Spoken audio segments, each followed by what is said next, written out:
Hello प्यारे बच्चों, कैसे हैं आप लोग। आशा करती हूँ आप सभी स्वस्थ होंगे और अपने अध्ययन को सुचारू रूप से कर रहे होंगे। आज के इस वीडियो में हम कक्षा 12वीं के हिंदी पाठ्यपुस्तक अंतरा भाग 2 में डॉक्टर जयशंकर प्रसाद जी द्वारा लिखित देवसेना का गीत का प्रश्नाभ्यास करेंगे। देवसेना का गीत जो है वह पढ़ाया जा चुका है, फिर भी हम थोड़ा सा उसे संक्षेप में जान लेते हैं ताकि पुनरावृत्ति हो जाए। तो देखिए, देवसेना का जो गीत है, इस गीत में देवसेना ने अपनी पीड़ा को व्यक्त किया है। देवसेना स्कंदगुप्त से प्रेम करती है, लेकिन स्कंदगुप्त जो है वह किसी अन्य से प्रेम करता है। और जब इस बात का ज्ञान देवसेना को होता है तो देवसेना स्कंदगुप्त को छोड़ करके चली जाती है। और वह क्या कहती है कि उसने अपना पूरा जीवन इस भ्रम में बिताया कि स्कंदगुप्त उससे प्रेम करता है। तो इसी वजह से जो उसकी मन की पीड़ा है, जो उसका दुख है, दर्द है, उसने अपने सारे दुख दर्द, अपनी पीड़ा को देवसेना का गीत इसमें व्यक्त किया है। तो चलिए प्रश्न अभ्यास करते हैं। तो बच्चों, पहला जो हमारा प्रश्न है, मैंने भ्रमबस जीवन संचित मधुकरियों की भीख लुटाई। तो देखिए, अब हमें क्या करना है कि यह जो कविता की पंक्ति दी गई है उस पंक्ति का भाव स्पष्ट करना है। तो भाव स्पष्ट करना मैंने कई वीडियो में बता रखा है कि हमें किस प्रकार से कविता का भाव स्पष्ट करना चाहिए। तो हमें क्या करना है, पहले प्रश्न में इन पंक्तियों का भाव स्पष्ट करना है। तो भाव स्पष्ट हम कुछ इस प्रकार से करेंगे। हम लिखेंगे, प्रस्तुत पंक्ति में देवसेना की पीड़ा को दर्शाया गया है। देवसेना स्कंदगुप्त से प्रेम करती है, लेकिन स्कंदगुप्त देवसेना से प्रेम नहीं करता है। इस बात का ज्ञान जब देवसेना को होता है तब वह दुखी होकर स्कंदगुप्त को छोड़कर चली जाती है। उसे भ्रम था कि स्कंदगुप्त उससे प्रेम करता है और इसी भ्रम में देवसेना अपना सब कुछ उस पर लुटा देती है। इसीलिए वह कहती है, मैंने प्रेम के भ्रम में अपने जीवन भर की अभिलाषा रूपी भिक्षा को लुटा दिया। साथ ही वह यह भी कहती हैं कि मनुष्य जीवन तभी सार्थक है जब उसके जीवन में कोई उमंग या अभिलाषा हो। और देवसेना के जीवन में ये दोनों खत्म हो गया जब देवसेना को यह पता चला कि स्कंदगुप्त उससे नहीं किसी और से प्रेम करता है। तो इस प्रकार से आप पहली पंक्ति का भावार्थ जो है वह लिख सकते हैं। प्रश्न संख्या दूसरा है, कवि ने आशा को बावली क्यों कहा। कवि को क्यों लगता है कि आशा जो है वो बावली है। तो देखिए, उत्तर हम कुछ इस प्रकार से लिखेंगे, किसी भी मनुष्य के जीवन में आशा बहुत ही महत्वपूर्ण है। आशा से मनुष्य को शक्ति मिलती है, परंतु यदि मनुष्य किसी से अत्यधिक आशा रखता है, वह उसे बलवा भी कर देती है। जैसे उदाहरण के तौर पर हम देख सकते हैं, जैसे देवसेना ने स्कंदगुप्त के प्रेम की आशा में उसके साथ अपने जीवन के स्वर्णिम स्वप्न देखे। प्रेम की आशा में देवसेना इतना डूब गई थी कि उसे वास्तविकता का ज्ञान ही नहीं हुआ। इसीलिए कवि ने आशा को बावली कहा। क्यों कहा? तो देखिए, सीधा सा उत्तर है, किसी भी मनुष्य के जीवन में आशा बहुत ही महत्वपूर्ण है और आशा से मनुष्य को शक्ति मिलती है।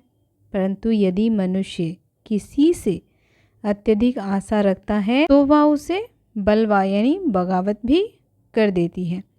जैसे देवसेना ने स्कंदगुप्त के प्रेम की आशा में उसके साथ अपने जीवन के स्वर्णिम स्वप्न देखे, क्योंकि वह उससे प्रेम करती थी। अब उसे क्या पता था कि स्कंदगुप्त जो है किसी अन्य से प्रेम करता है। अब यहाँ देखिए, प्रेम की आशा में देवसेना इतना डूब गई थी कि उसे वास्तविकता का ज्ञान ही नहीं हुआ और इसीलिए कवि ने क्या कहा? इसीलिए कवि ने आशा को बावली कहा। चलिए अब हम अगले प्रश्न की ओर बढ़ते हैं। प्रश्न संख्या 3। प्रश्न संख्या 3 हमारा है, मैंने निज दुर्बल होड़ लगाई। अब हमें क्या करना है? इन पंक्तियों में दुर्बल पद बल और हारी होड़ में निहित व्यंजना स्पष्ट कीजिए। अब हमें इन पंक्तियों में क्या करना है? जो इसमें दुर्बल पदबल और हारी होड़ है उसकी व्यंजना स्पष्ट करनी है। तो देखिए हम कैसे इसकी व्यंजना स्पष्ट करेंगे। इसका उत्तर हम इस प्रकार से लिखेंगे, दुर्बल पद बल। अब इसमें क्या व्यंजना है? तो देखिए, इसमें जो निहित व्यंजना है वह देवसेना के बल की क्षमता को प्रदर्शित करता है। तो समझे आप कि दुर्बल पद बल में जो निहित व्यंजना है वह क्या है? देवसेना के बल की क्षमता को प्रदर्शित करता है। और दूसरा क्या है? दूसरा है हारी होड़। अब हमें हारी होड़ में कौन सी व्यंजना निहित है वह बतानी है। तो हम इस प्रकार से इसका उत्तर लिखेंगे कि हारी होड़ में निहित व्यंजना देवसेना के प्रेम के प्रति कर्तव्य निष्ठा को प्रदर्शित करता है। किसको प्रदर्शित करता है? तो देवसेना का जो उसके प्रेम के प्रति कर्तव्य निष्ठा है उसे प्रदर्शित करता है। तो ये हो गया आपका हारी होड़ में निहित व्यंजना। तो इस प्रकार से आप प्रश्न संख्या 3 का उत्तर लिखेंगे। बच्चों, यदि आपका कोई सवाल हो तो आप हमें कमेंट में बता सकते हैं। आप कुछ पूछना चाहते हों या आप हमें कुछ सजेस्ट करना चाहते हों तो आप हमें कमेंट में अवश्य बताएं। चलिए अगले प्रश्न की ओर बढ़ते हैं। प्रश्न संख्या 4। अब प्रश्न संख्या 4 क्या है? तो देखिए, इसमें आपको काव्य सौंदर्य स्पष्ट करना है। अब नीचे देखिए, कविता की पंक्तियाँ दी गई हैं क और ख में।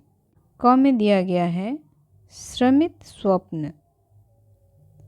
श्रमित स्वप्न की मधुमाया।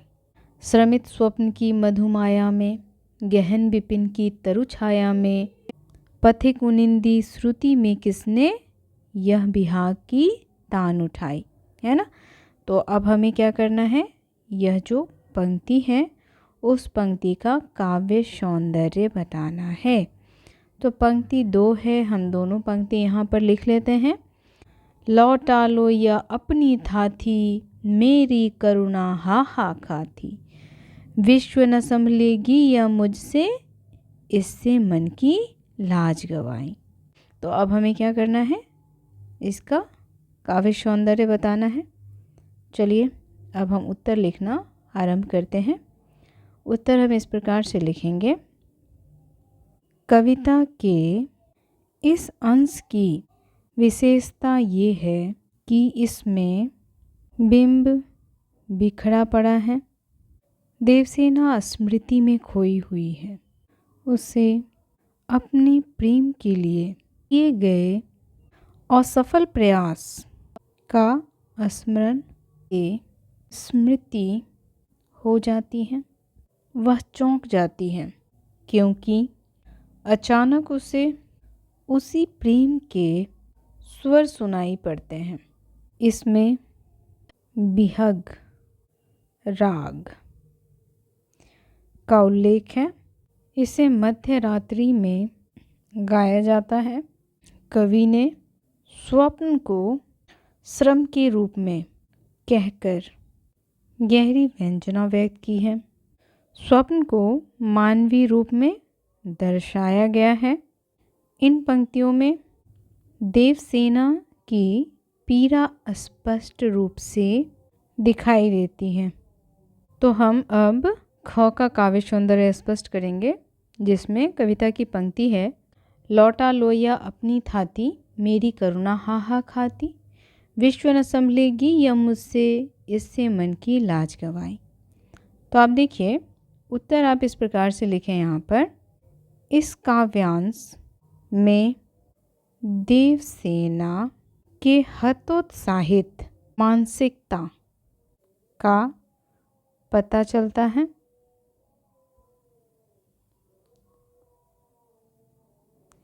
अब देवसेना इतनी हतोत्साहित है कि वह क्या कहती है कि अब मुझसे कुछ भी नहीं होगा। अब वह कुछ भी नहीं कर सकती। अब उसके लिए सब कुछ क्या हो गया, असंभव। वो बहुत ही निराश हो गई है ना। अब आगे लिखेंगे। जो निराशा से भरी हुई है। स्कंदगुप्त के लिए उसके हृदय में प्रेम है।